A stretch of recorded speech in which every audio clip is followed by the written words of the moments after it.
Assalamualaikum warahmatullahi wabarakatuh. Selamat siang, bertemu lagi dengan saya Halimah.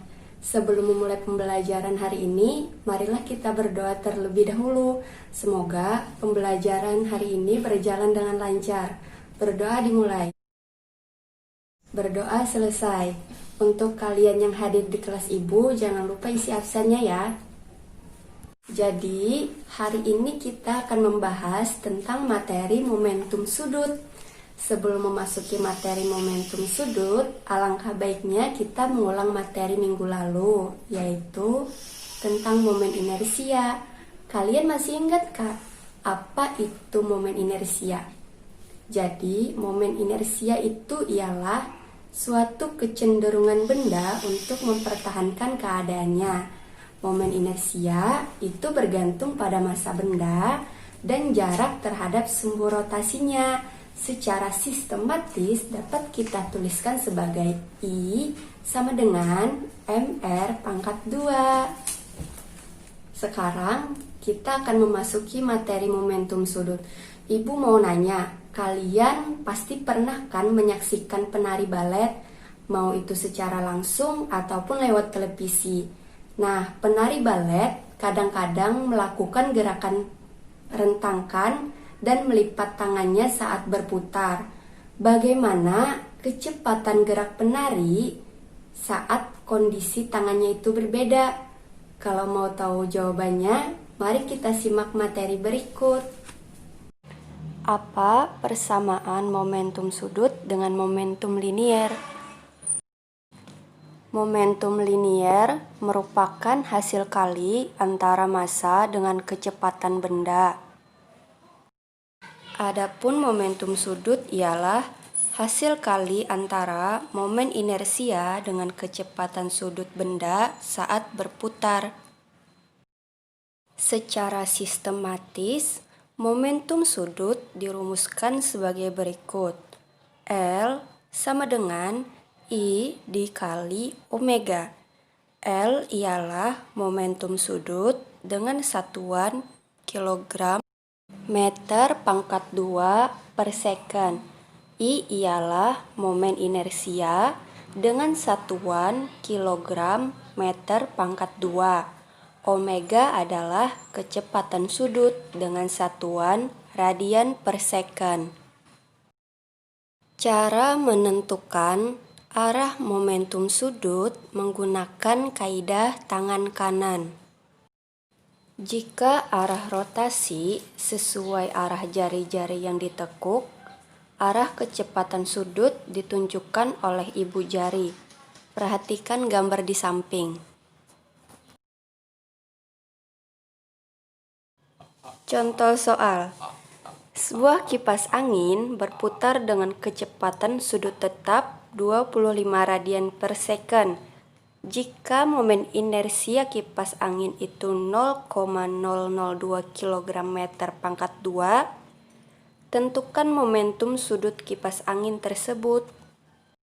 Pertama, kita tulis diketahuinya terlebih dahulu.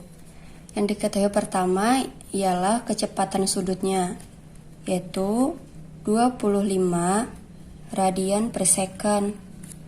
Diketahui yang kedua adalah momen inersianya sebesar 0,02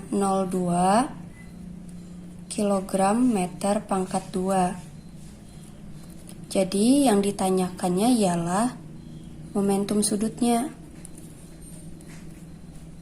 Langsung kita jawab. Rumusnya tadi ialah L sama dengan I dikali omega. Inersianya itu sebesar 0,02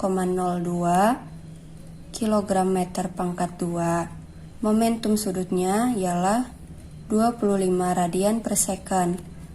Maka hasilnya 0,05 kg meter pangkat 2 per second.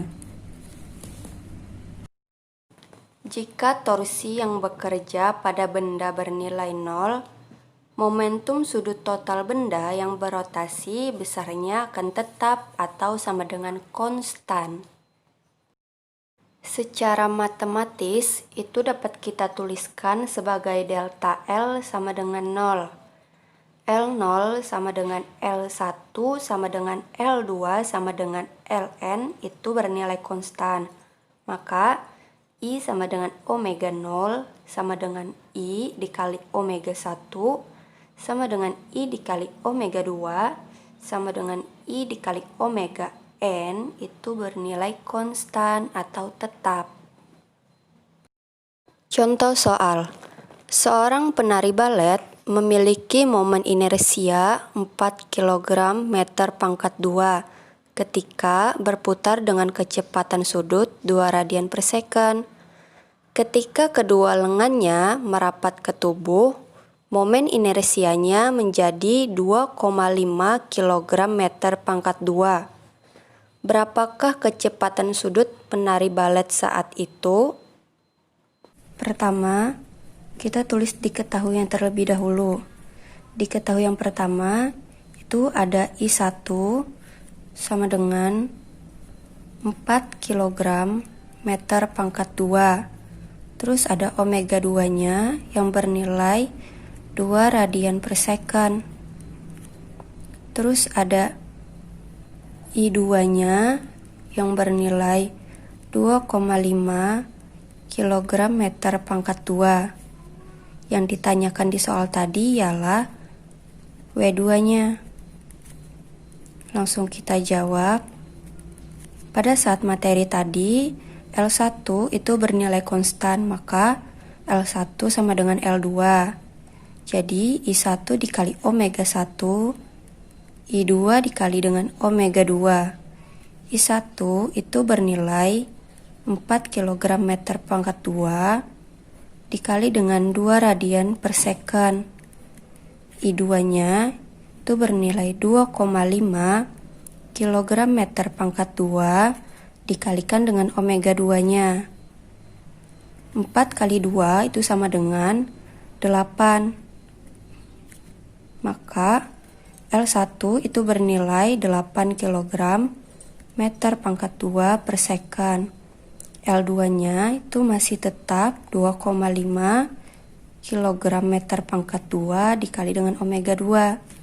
Maka hasil dari omega 2 ialah 8 kg meter pangkat 2 per second dibagi dengan 2,5 kg meter pangkat 2. Maka hasilnya 3,2 radian per second. Jadi kecepatan sudut penari balet saat itu ialah 3,2 radian per second. Coba kalian jawab soal berikut di buku catatan kalian. Sebuah piringan hitam bermasa 40 gram berotasi dengan kecepatan sudut 0, radian per second. Sebuah partikel bermasa 5 gram diletakkan di ujung piringan. Jika diameter piringan 10 cm, tentukan kecepatan sudut akhir sistem tersebut. Selamat mencoba.